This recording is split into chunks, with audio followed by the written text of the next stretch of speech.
Once around the park, James, and don't spare the horses.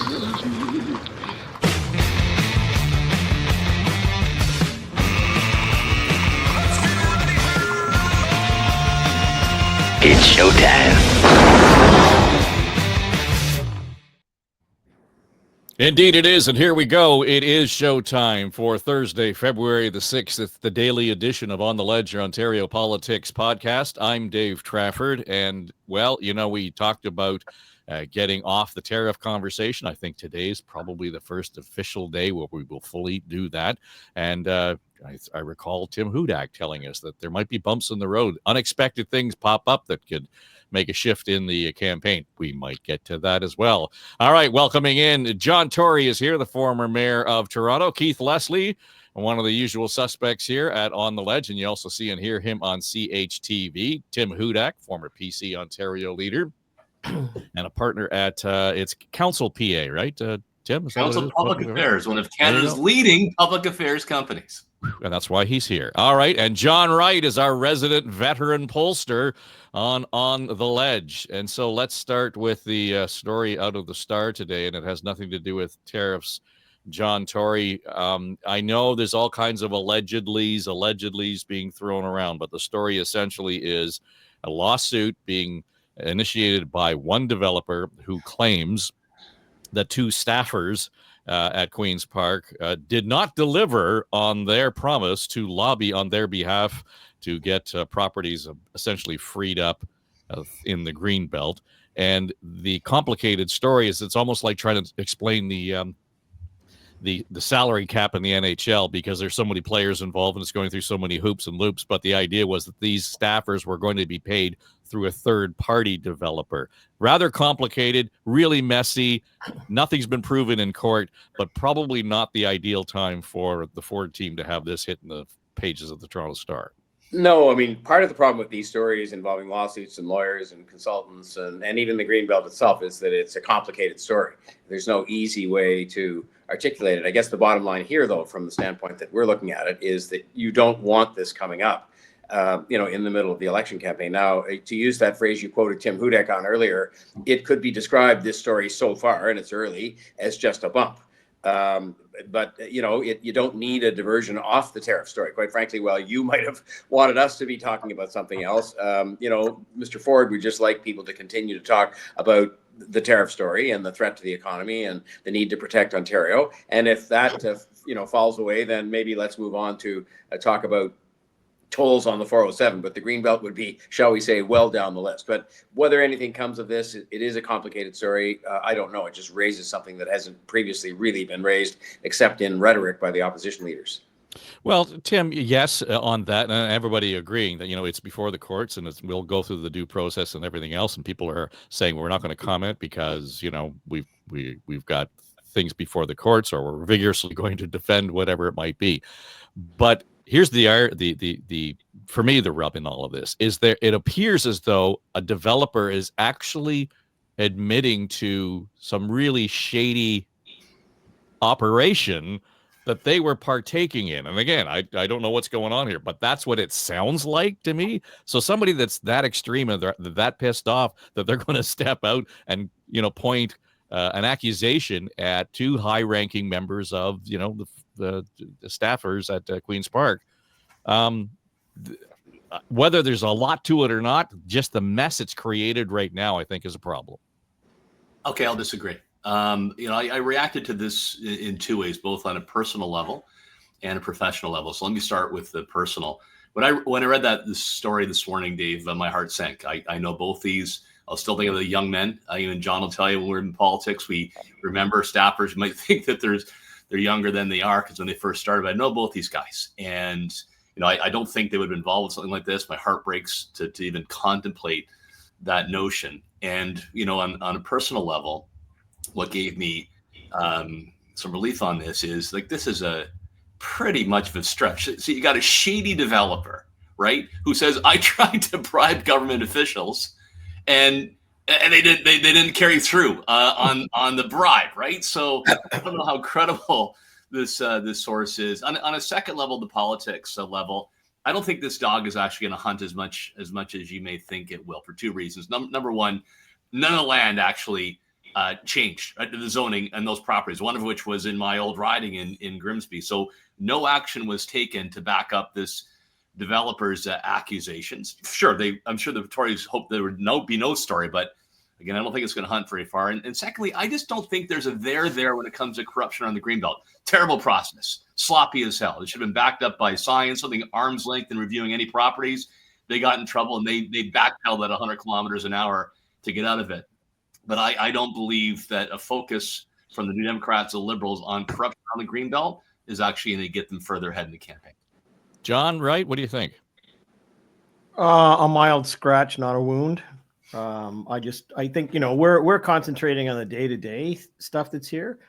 And I just don't think this flies. I mean, it's the sort of thing that a campaign can deal with easily by, the premier, saying, look, it's whatever is there is before the courts. I don't want to talk about it. You can speculate all you want. But in terms of bringing down trade barriers between our provinces, let me tell you what I'm going to talk to with the prime minister on Friday. I mean, I think this is one of these things that can pop up from time to time. I don't think it necessarily gets the opposition parties ahead, but I think right now it's more of a scratch than a wound. Well, and I think, Keith, and I will look at this, the way the process is. I can't imagine what's in it for the developer here if, in fact, these allegations are true. I don't quite get the upside in any of this for them. I guess he's still got some land that he needs developed. But I agree with you. I don't see what his upside is here to say. I literally tried to bribe these government officials. We set up a procedure with a third-party company that would pay them, or these progressive conservative government officials. We set up a process that would pay them. I was hiding the payment, so it would not be transparent. Intentionally, it would be not transparent. I think I do agree that this is not going to be a long-lasting thing because there's really nowhere to take it. It's before the courts. No one can really say anything. So for the next however many days are left in the election campaign, 22 or whatever, we're down to basically just these facts. We won't have any more. None of it's been proven in court. But it is the first thing, to Tim's point, the whole Greenbelt scandal, there was a lot of charges and accusations of corruption, but mostly it looked like inept government and not good planning, not good processes, terrible processes. But this one looks to be an accusation of direct corruption. So if it is true, it would be absolutely damning for the government. But I think, as I say, I don't think it's going to be much more about it. The opposition parties may try and trumpet it a bit, but it's a deep, complicated story. There's no proof of anything, and it has to go before the courts before we're ever going to know anything if it's true. So it's not a good thing for the PCs to have to deal with it this week, but it's better than having to deal with it in the fourth week of the election campaign. So they'll get it out of the way. And I think, to John's point, more of a scratch than a wound. John Wright, I don't know what could be more complicated is trying to navigate the methodology around the polling that we're seeing in terms of such extremes. I know yesterday you were saying that the average for the Tory lead around 44%, but when you take the two different methods, it was pointed out earlier today in some media that, we're talking about huge gaps. How are the parties playing that, do you think, or does that matter? Well, I don't think the polling matters to anybody who's running a campaign. I mean, Tim and John will tell you that they're concentrating on something quite different than, the general polling that's going on. Secondly, and what I mean by that, it's more of they're looking at the ridings that really they have to get and might be soft as opposed to those which, we're reading about, which are just the general numbers. Number two, yeah, there's some methodology issues. I mean, what a shocking situation to have where polls are differing from election to election between the IVR, which is the robo poll, and the regular ones. I mean, boy, that's really new. No, I'm being facetious. This happens all the time. I mean, it's a sub story to everything. I think what the polls basically show is the following: the Tories are well out in front. I mean, if there were an election held by any of those polls, they would win today. What the differing is, however, is on the Liberal vote. It's either higher by some or lower by others. It's either got the NDP more robust or it's a little lower with others. I think when you average them out, Dave, though, given the Leger poll and the Ipsos polls, which are far more accurate, and I say that substantively, that it is true in the last number of election campaigns, the Tories are sitting at about 44%, which is 4 points higher than where Mr. Ford was when he started, ended in the last campaign. So I'd say right now, Team Tory still wins. And as I said, I think we have to wait until next week to kind of see whether or not that's the trend going forward. I don't see how it's going to change at the moment.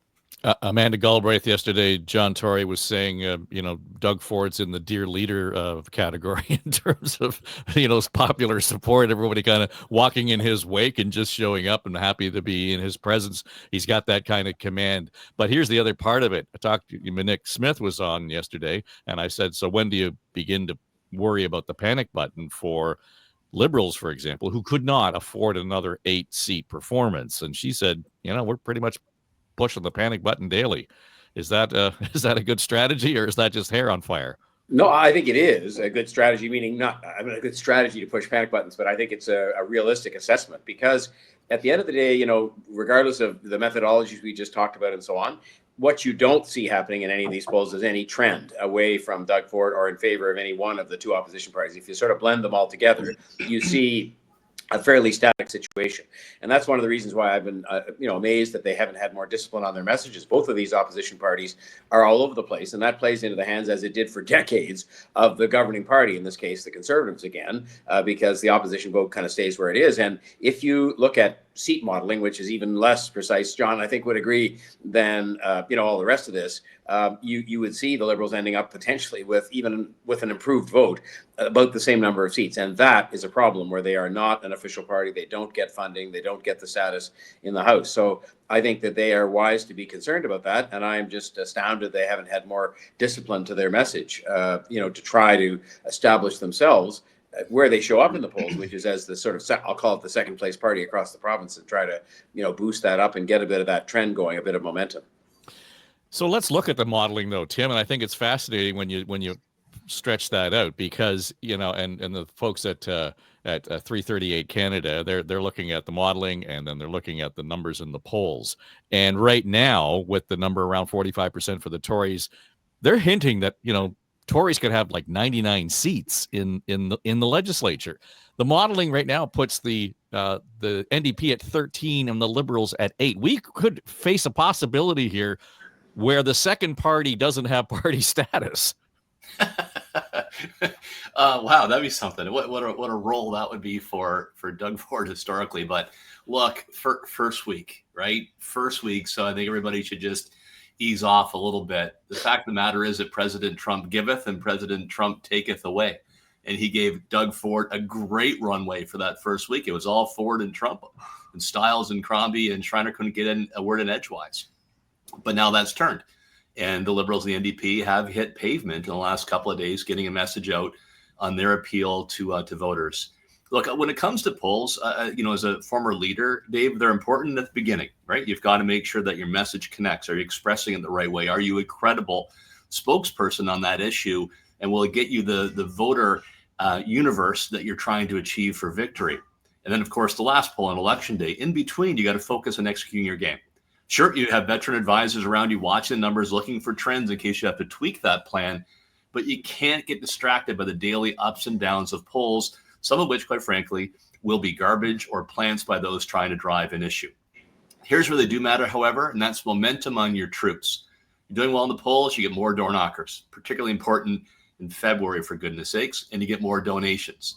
When we were on a run, when we won governments, I saw people coming in that we hadn't seen in a long time. And my advice to folks was, everybody's welcome to the tent. Just put a date stamp on them when they arrived. Dave, I think the other thing we talked about yesterday, though, was just the focus of the Liberal campaign. And I think that's what many reacted to, was just, taking a look at this and saying the wheels. As I said yesterday, I remember when Dalton McGuinty's first campaign happened, and I remember being on News Talk 1010, which I think was called CFRB that night, when there was a bus breakdown on the Gardiner Expressway. Mike Harris was doing quite well. I said, the wheels have come off the bus. And in fact, they had, literally. I think the real issue here is how can the Liberals have any traction with the kind of campaign that they're running? Secondly, if they've thought that they've done well at the outset by saying that they're just going to deal with healthcare, which is a single note issue, which I can't understand why you would just go in that direction. Can you shake up the campaign at this stage, pivot and move on to something different? The other thing, however, is to go and sort of say, well, what are my expectations? Right now, the polls show as you rightly just said right now, the seat modeling gives them 8 seats, which is, tenuous with what they've got right now in terms of having even official party status. I think in a situation like this, you kind of go, I'm going to go for 15 ridings. That's it. I mean, if I'm going to achieve anything, I'm going to win my seat. I don't know whether Bonnie's going to win her seat, especially with Patrick Brown's mother-in-law running against her. But you got to focus on what you can get in the breadbasket as opposed to all over the place and having a great big campaign. So I think it really is not so much a reflection of the polling right now. It is a reflection of their campaign, which doesn't seem to have a focus, doesn't seem to have, a proper slogan that's recognizable, doesn't have great execution, and frankly is kind of scattered all over the map in terms of what they're trying to achieve. But Well, Dave, yesterday- that's why I would ask There the you go, question John. of whether I've been talking about the single note of healthcare only because it is a vulnerability of any sitting government right now, probably anywhere in the country, but including here. So fine, if it isn't healthcare, then what's it going to be? Because as far as I can tell, that one day it's tax cuts and the next day it's ODSP payments doubling, and I forget a third day it'd be something else. And I agree with John in that regard. There's just no focus. There's no message to it, except I'm not the other guy. And so I would have said if they want to pick health or they want to pick something other than tariffs, it gives them a better chance of establishing a place for themselves and maybe getting some momentum as opposed to this thing, which is, now, as Tim said, it's early, but nonetheless, it doesn't seem like they're getting any real traction, to use that expression you used.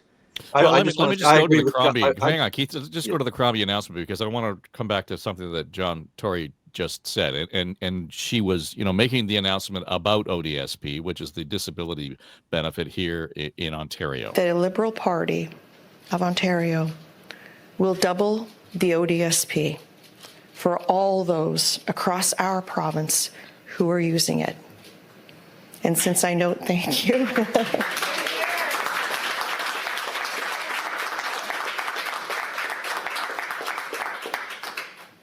And I think it does speak to a health measure as well. And since I know you will ask, it will be costed and part of the platform when we release it. So just her sort of footnote there, her afterthought, Keith, to say, oh, yeah, I think of that as a health note. I think there's a failing in the campaigns generally when we talk about affordability, for example. You could turn the tariff story into an affordability story really easily. You can turn ODSP into a healthcare story very easily in terms of not just the health and well-being of the people who take the benefit, but the cost savings of increasing that for the healthcare system. But it wasn't framed that way. So it's not that it's just one thing. It's not what we're lacking is the ability to pull the thread through and create a larger narrative. Well, and that's the obvious one here. I agree with John. I thought as well, and I still do, that they should stick as healthcare as their focus for the Liberal campaign. But there's so many aspects to healthcare. There's the lack of family doctors, which of course they've touched on. There's the hallway healthcare, which has gotten worse, not better. There's overcrowded ERs and ambulance bays, where people are being treated in ambulance bays. There's the homelessness situation, which is directly related, and they're all ending up in the emergency departments as well, overcrowding the situation. There's so many aspects to healthcare and ODSP. Again, it's all linked together. There's 5 issues right there. One a day, you just keep hammering those, all related to the healthcare. I think that they're still very vulnerable on that one. To the polls. It's obviously now, which exactly what Doug Ford and the PCs want, is a race for second place. And as long as the the Liberals and the NDP stay fairly close, even though the Liberals are going to be a little bit higher, they're going to split that vote pretty much. That means Doug Ford and the PCs could end up with those 99 seats. We may end up, as Dave said, with no official opposition party. One thing I wanted to bring up regarding the polls was, Dave, you talked last time we met about how with Sarah Jama running as independent in Hamilton Centre and all the other competition, it could end up they split the progressive vote and the PCs could take Hamilton Centre. Well, 338 Canada has the PCs taking all of Hamilton, turning Hamilton blue at this point. That would be a real stunner, and it shows just how precarious the situation is now for the NDP. They'll be darn lucky if they can hang on to official opposition status. Tim, I've asked this question of others earlier in the week, and I'd just be curious to get your perspective on it in terms of the local campaigning. And John has pointed out that that's probably where the NDP and the Liberals should be focusing. Like, where are the local races we can really invest in and win? She was asked yesterday in Hamilton, by the way, what strategically where are the Liberals looking at it? And of course, her answer was, we're targeting all of them because we think they're all winnable. But on the other side of it is she's in a fight in her own riding in Mississauga. And part of it, as John has already alluded to, is, you know, the family connection to Patrick Brown. Is it good politics, though, for the mayor of a major city in the GTA to be expressly, you know, campaigning against the leader of one of the major parties in the province? Probably not. So two things are on the table. Number one, we just came back from polls, and the polls play a role for sure. But I'm more of a gut feel, right? How is the message coming across? And you watch whether it's broadcast or whether it's, you know, coming across on our cell phones. The other measure of how you're doing is, where are the leaders today? So are they on offense and going after seats they currently don't have? Or are they on defense and trying to defend the limited territory you have in opposition? And that's something to watch in the campaign. But a read there looks like both the New Democrats and the Liberals are actually on defense when you should be offense against a third-term government. On the mayoral side, yeah, I mean, they'll pick and choose. And Doug Ford does really cherish and focus on strong relationships with mayors.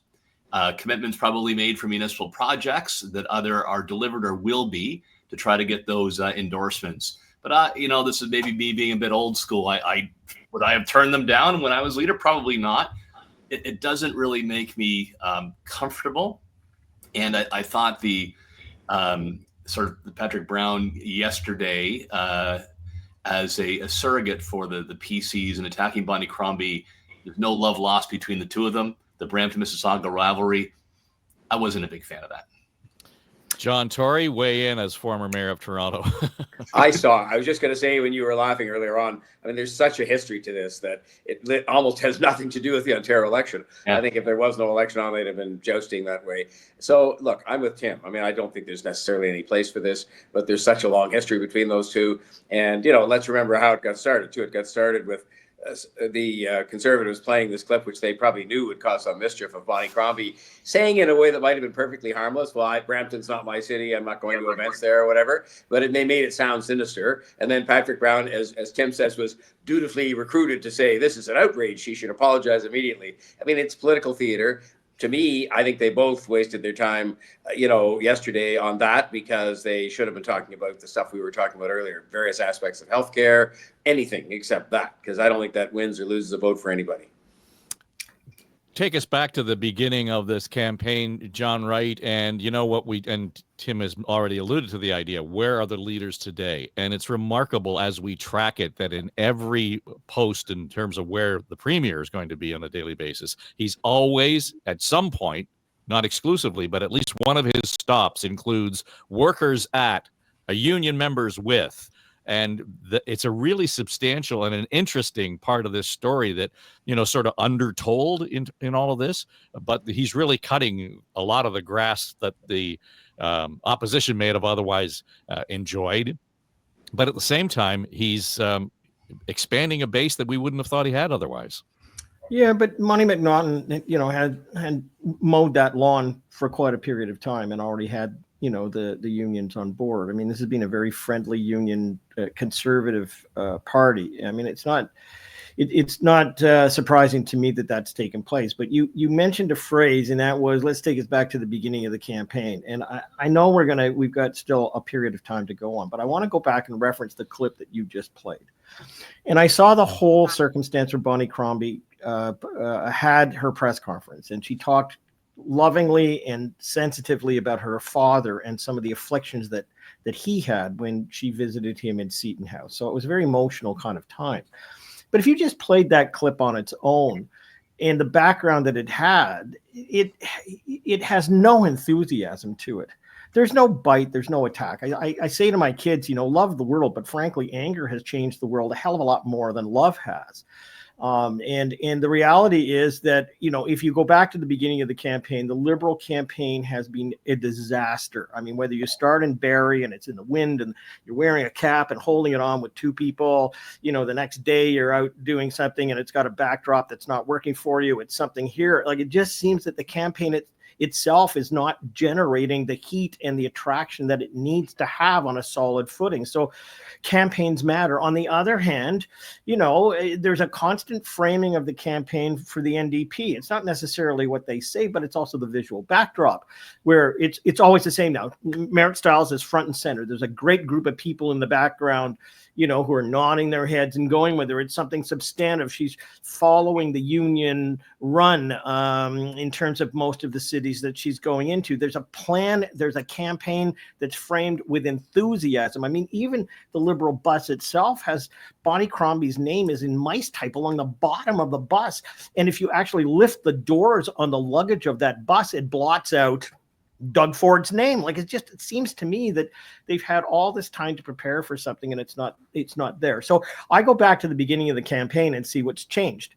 The other two parties, the NDP and the Conservatives, really haven't changed. They've stuck to their guns. They've had a clean campaign. They've had all the right whistle stops. It's the Liberals, which I think are not generating the hope and the light and even the anger that is to represent the voters that they got to get out to the polls. Keith, at the risk of bashing or being accused of bashing the Liberals, I think a lot of what John's talking about is self-inflicted. And I want to point out something that Siobhan Morris posted on X yesterday. Siobhan is the Queen's Park bureau chief at CTV. And it comes from a meeting where Crombie was campaigning in Hamilton, and she's reading an email from a Fort Erie resident who's complaining about the city's closed ER. It's just over a minute, but I think you got to play the whole thing out to get the effect of it. And I read one yesterday at an event, read a different one the previous day, but let's read this one and then we can talk about it because it's fairly local. I live in the Fort Erie area, so not too far, and we do not have any medical services after 8 p.m. at night. It's an urgent care facility now. If anyone has a medical emergency, our nearest emergency is 20 to 25 minutes away. Niagara Falls, Welland is 40 minutes away because there is no direct route from Fort Erie, or the farthest is in St. Catharines, probably 45 minutes away. The previous government stripped the hospital. This government, not the other, the Ford government stripped the hospital and reduced it to an urgent care center. Ford will finish us off. On the bright side, we do have 3 cemeteries. Oh gosh, my son is waiting for an MRI 9 or more months now. I'm sure if Ford or Jones needed one, it would happen in the blink of an eye.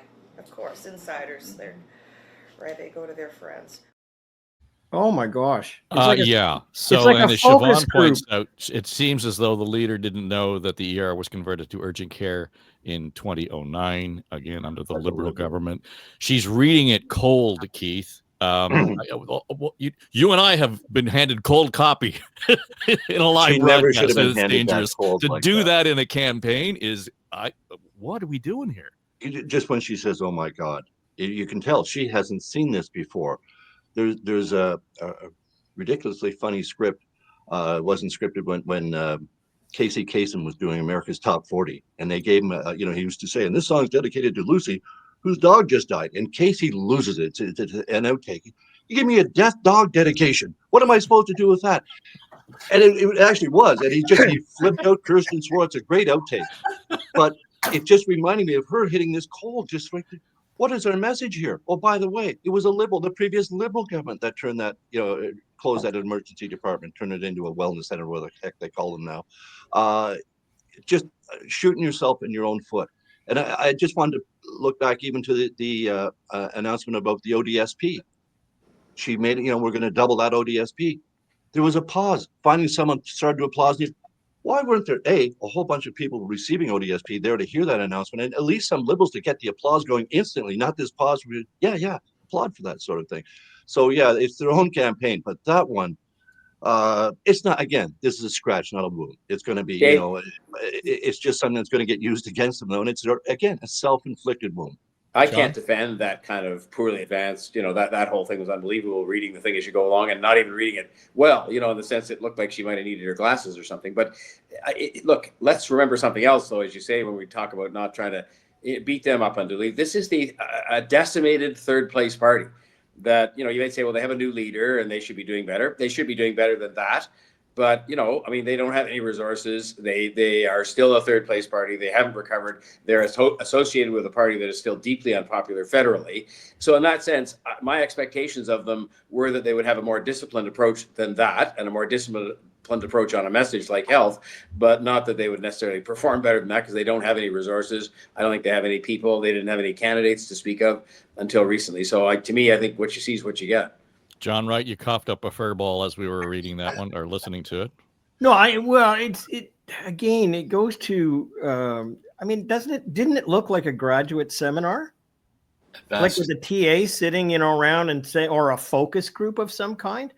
I don't want to spend every day, thinking about the foibles of Bonnie Crombie and the Liberal campaign. But it seems to me that there's no adult that comes into the room and says, this is not working. Get angry about this stuff. Stick to they have a slogan, I guess it's more for you, which of course the Conservatives could use against them on so many platforms. But if this is about healthcare, you're reading somebody's email as opposed to a script. If you want to have some talking points, and to say, something about, I remember going to this place and so-and-so was there and I'm not going to let this happen. And, Doug Ford and the NDP are not going to stick up for you. But I'm angry as hell. I'm not going to, where is this? This is a personal issue about the leadership style as opposed to just, what campaign you're going to run. And I don't know, there's no wind in the sails there. So it takes me back again, not only to the beginning of the campaigns, but also the polling numbers. Why are we not seeing any movement in the Liberals? And we just served it up. Would you go as a potential Liberal voter? Would that inspire you to go to the polls? I don't think so at all. I think this is really going to be an NDP potential to pick up seats as opposed to the Liberals doing anything if this continues on for the rest of the campaign. Tim, I don't know where we go with it. Let me tie. I'm going to tie together the two things that John Tory said during this interview, but I do want to note for the record that was my riding, and the Douglas Memorial Hospital was where Tim Hudak was born. I'm personally hurt that has not been included in the news coverage. so outrageous. John said it right. It ain't easy, right? Running that, and when you're a third party, you've only been leader for a year. Knitting together a campaign is very difficult to do when the bright spotlight is on you. I cannot even fathom the notion that you would improvise during a campaign stop with all those cameras and microphones in front of you like that. But it reflects, I think, the lack of resources and lack of planning. So, John Tory, point number 2, what do you do about it? You keep it simple. You keep a simple focus. You keep hammering that issue over and over again. Well, that was what healthcare was, a distracted way. But if you try to improvise, try to get too fancy, too many messages, if you have a limited apparatus around you, it's going to collapse. Well, John Wright's rant was better. If you'd handled that issue that way about that email about the kid needing the treatment seriously. If she'd done that and we were playing that clip, and it would have lasted half as long, but it would have been 15 times as powerful. Yeah, there was a day, John Tory, when that would have been the leader sitting at the kitchen table with the mother who was telling the story, as opposed to sitting in somewhere in Hamilton reading an email from Fort Erie. Yeah, but you know what? There's another fault. We can get into the minutiae of how events are presented. But that was just poorly presented as well, because they were sitting at some table and there were clearly other people there she was speaking to. And yet we don't see them. And that's sort of rule number 1. Yes, you want the leader to be in the frame and people to see who's speaking. But we should have seen that table, because it probably was some kind of a kitchen table and they were discussing healthcare. It was just poorly done in terms of presentation and poorly done in terms of the way the content was expressed, not with outrage and not with any kind of fire and brimstone, but just this kind of poorly read email. Well, the only thing that could have been worse, and for those of you who are listening on Spotify or Apple or iHeart, in the background, there's an upright grand piano. And I thought the only thing that could have been worse is somebody would have hit a chord on that piano and it was out of tune. I started playing over top of her. Can I tell a quick story from Please. All right. So the importance of focus on a campaign when you have limited resources. So, Mike Harris, third party leader, 1995 campaign. And there was, Deb tells this story, my wife, Deb Hutton, They did have a bad incident where they went to a horse racetrack to show their support for the industry. They bet on a horse, and Dave, not only did the horse actually fall during the race, but sadly had to be euthanized after the race. Oh, That was not a good start to the campaign. However, they had a singular focus on tax relief. He was a tax fighter over and over again. Sorry, I'm talking the 1990 campaign. My apologies, not 95. And then at least they gained seats, and then they had a place to leap from to win victory in 1995. Sorry for the date mix-up, but it did show that a party that was distant last was down in funding, morale, and troops, but keeping a singular focus, got ready to build and win the next time around. Well, and it's not like they could have planned otherwise around the horse. So that we'll cut them some slack on that one. On the messaging, yesterday, while Bonnie Crombie was talking about ODSP, we should note that Merritt Stiles was also talking about ODSP and Ontario Works, et cetera, and now those, the welfare side of the benefits. The Premier was out again in front of a lot of shiny objects and folks who are in the manufacturing industry, talking about the cost of living, talking about the cost of getting to and from work. For starters, a re-elected PC government will make the gas tax cut permanent, saving drivers and families hundreds more. We're not going to stop there. A re-elected PC government will use the powers of the legislature to strengthen our ban on tolls on provincial highways. We will ban all congestion pricing on municipal and provincial roadways in Ontario. Here in Durham, there's one more toll on a provincial highway we have to deal with. Tolls are absolutely horrible.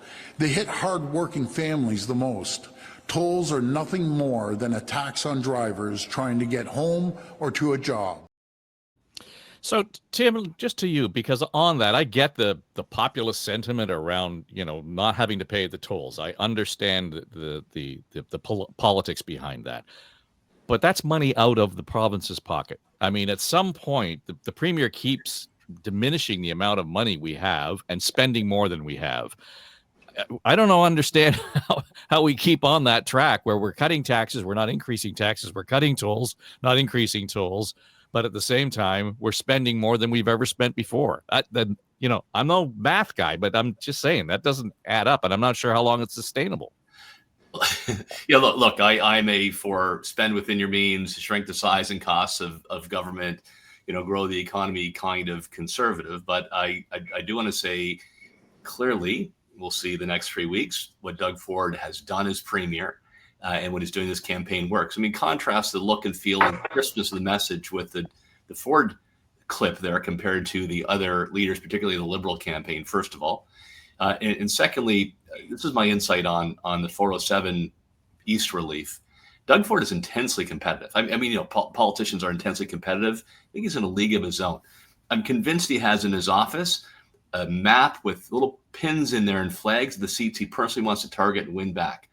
Oshawa, the only Durham seat he didn't win last time around. He does have the finance minister from that area, the municipal affairs minister, Labour not too far away. He wants to win Durham. And the notion of taking the tolls off that part of the 407 through Oshawa, I think that is really focused on winning back that seat. John Tory, the issue then becomes, he's essentially, without saying it, he's pretty much cut off another leg of the City of Toronto Act, because there's no possible way under the next government that, a mayor could ever entertain a congestion toll or anything downtown or, something that it was within the powers of the city. That's off the table now. So we're just going to have to live with more congestion. Well, yes, we will, but he's consistent in any event. Because he has said all the way along, when it came to even a breath of the road toll issue coming back, which I had to deal with Kathleen Wynne, that he was not going to go there. He's been consistent in that he can say, I think, unique probably among government leaders anywhere, that during his entire time he has not raised or instituted a new tax, and in fact he's taken some away. I agree with the concern that was expressed earlier about whether we can afford all this. I would add another thing in terms of the political analysis of the campaign. He doesn't have to do this. I think maybe the explanation is what Tim said about competitiveness and trying to win seats, although be careful what you ask for. if you win a 90 or 99 seat majority, that has a lot of potential. Talk about bumps in the road down the road. It's not a great thing. But having said all that, I think he'd be better off just to say, you know what, I'm not going to make any more promises that involve spending or giving up money. We're in a very uncertain time of crisis. We need to preserve our resources and conserve them to help workers and companies when we see Mr. Trump, what he really does. And so I'm not making any more promises. And I think he would be well served by that. He's ahead by whatever number of points, and he would, I think, get through the campaign without giving up or spending any more money. Keith, just generally though, people aren't gravitating towards the issue. That is to say, it's not sustainable. We can't afford it. We can't keep going. And Tim's pivot on the whole idea, well, compare that to the other message, is exactly what the Tories are hoping for. But when we get to the substance of the issue, it just kind of flies under the radar. Well, I'm not sure. What issue you're referring to. I'm sorry, I'm not clear. Well, when we're looking at the issue of spending and not raising taxes, that just gets paved over, so to speak, given the context. Well, Ford just comes back every time with, we've got $200 billion infrastructure. We got tens of billions going here and there, and he stays on message. He won't be deterred by this. Shouldn't a conservative be a little more fiscally concerned with running up the debt and the deficit? It doesn't seem to concern him, and he doesn't seem to have to cost out these promises. It's all about winning. And I agree with Tim's analysis of, he's looking to pick that Durham seat. He wants a 905 say. But to his point about, banning congestion pricing, it's just like the bike lanes. It's like, evidence be damned, because we've seen some pretty real evidence from New York City in a very short period of time that congestion pricing has taken like a half hour to an hour off a lot of commutes going into the Manhattan. So that's stunning in itself. Would it help Toronto? I think it would. Does Toronto have a congestion problem? I think we all agree it does. Why rule that out at this point? But I agree as well with John Tory's point that Doug Ford doesn't need to make any more promises. He just needs to stick with what he's got, repeat his message over and over again, and let the opposition parties try to get to official opposition status, and hopefully at least one of them gets to official party status. John Wright. The one thing that we haven't talked about really is the role of the media in all of this, and I'd be interested to get John's and Tim's perspective on it. And yes, of course, being of the media, Keith's, but what we talked about the other day was the fact that when you don't have an official opposition, really to anything that this steamroller campaign is dealing with, you tend to get some pushback from the media itself. I mean, yesterday I thought was a bit of a cluster of opposition coming from different pieces in the media. The premier has said, I'm only going to take 6 questions. I mean, that had an eruption there. There was pushback on a few other areas, and now profile on the lawsuit that we've talked about at the top of the show. There were some editorials that I saw and some opinion pieces that were starting to burble up. So I'm curious to see over the next 2 to 3 days whether this continues a bit of a momentum where there are now, the opposition becomes, not so much the media per se, but there's a number of things that suddenly become highlighted, and that it's taken in that direction because there's a view of, there's nobody on the ground really representing that view. So I'm not saying it's a pack, but what I am saying in the last 24 hours, I noticed it. Like all of a sudden, there's a bit of a burbling going on here, and I wonder whether or not that's something we can expect to see over the next few days. Was his hot mic moment anything? Does anybody think there's anything to that? I mean, I'm not surprised that he thought Donald Trump should win. I think he made that pretty clear ahead of time. It's not a great look at this point to say, Trump's the one that's stabbing us. But I don't think that, again, there was a lot of attempt yesterday to make something out of this. And I just don't think it again, is going to stick to him at all. Yeah, I think it was a trap, not a trap set intentionally, an unintentional trap. But for the Liberals particularly to spend an entire day and then their ad budget on this, I don't think is going to get them very far. So the day they could be talking about healthcare, for example. Sometimes, when you're in politics, especially if you're not as serious, you can picture your opponent as some kind of Batman villain, right? That they're up to no good, they're corrupt, they're robbing and lining their pockets. But that's your opinion and really doesn't reflect voters in general. So this notion that Ford and Trump are aligned in some way, I just don't think it's going to connect with average voters, and it was a waste of energy. They fell into a trap. Well, John I Tory, don't disagree that they wasted their time on it, but I will say I think with most voters they would have said if you had to pick, well, who would Doug Ford likely have voted for in the election if he was voting, Trump or Harris? They would have said Trump because they just would have said that. And so to me, people would have shrugged their shoulders, I think, and said no surprise that Doug Ford thought his election was a good idea, and also no surprise he's now mad about it. I mean, so to me, it was much ado about nothing. And, the Liberal ad allowed them to get some points out about how this government has been a bad government and all this. And maybe that's good, maybe not. To me, it just further diluted their message into more of a scattergun, type thing. So to me, that didn't really achieve anything. And I do think the media, by the way, the first story I heard today was one that said, is Doug Ford now trying to limit access to the media? He had time to be on CNN again, but not time to answer questions for the media. They got to get a lot angrier than that for it to be a factor and for them to become the opposition. Maybe that'll happen, maybe it won't. well, John Tory, though, when we talk about the hot mic issue, yesterday's announcement, was it yesterday or the day before, when the premier was in Ottawa, I guess, and he was talking about the uploading the LRT, and that should have been the headline for the folks certainly in Ottawa.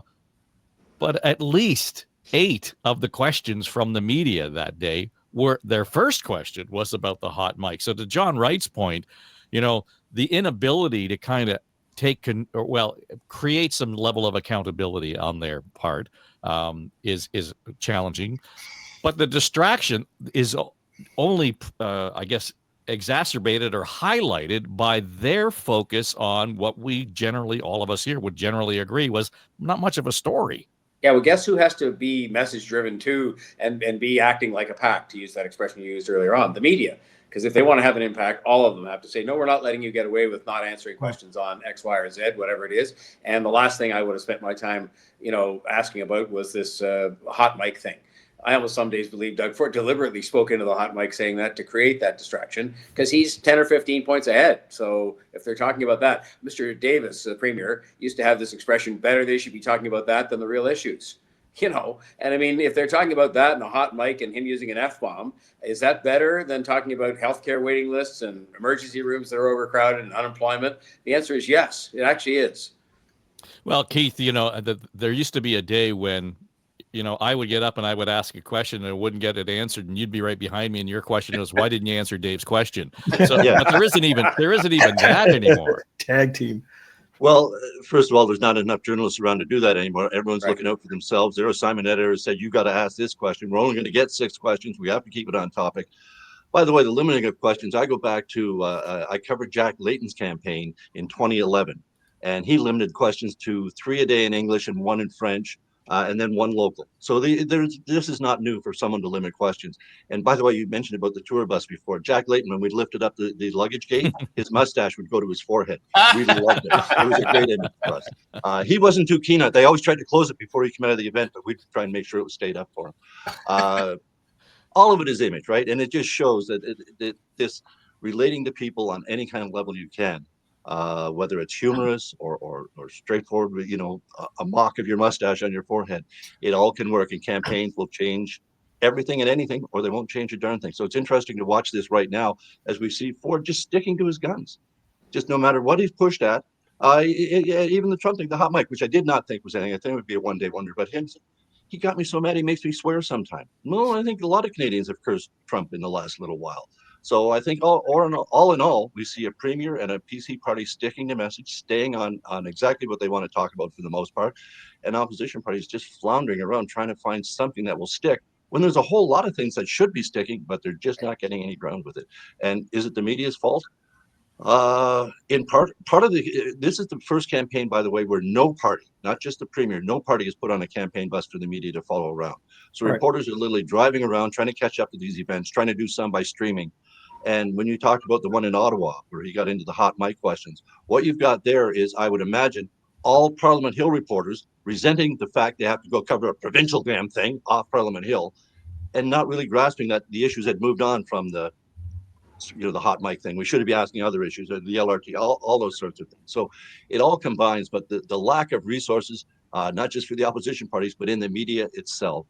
There's just so many fewer reporters that they don't stand up for each other. They don't come back and say, I got to ask this, but you didn't follow Dave's question at all. You just gave an answer non sequitur. Can we stick to that? those days said we used to do that a fair amount. Those days are long gone. And it's Tim and I remember. Having flashbacks here. You just triggered them all, Keith. I'm sorry, guys. There we go. All right. Well, let's leave it there. And that is the regular Thursday edition of On the Ledge. Thanks to John Tory, Tim Hudak, Keith Leslie, John Wright. And just a reminder, we are on YouTube. You can find us there. And if you want to get it on just the audio platforms, of course, Apple, Spotify, iHeart, we have been there. And it's great to see, typically I worry that maybe doing this on a daily basis, we're going to see audience come and go. It's all been very great response, and certainly on the YouTube channel as well. So if you've got anything to say about the show or questions about the show, complaints about what we've got to say, you never know. You can go to my website, davetrafford.com. There's a talk back message button there on the On the Ledge page. Just hit it, leave the message, and if we think it's suitable, we'll be happy to include it in upcoming programs. All right, that'll do it for us for today, February the 6th. It's just ahead of 10 o'clock, so things may have changed by the time you hear this, but we'll be back at it again tomorrow. We'll round out the week with our final and daily edition this week on the Friday show of On the Ledge, your Ontario Politics podcast. I'm Dave Trafford for Story Studio Network.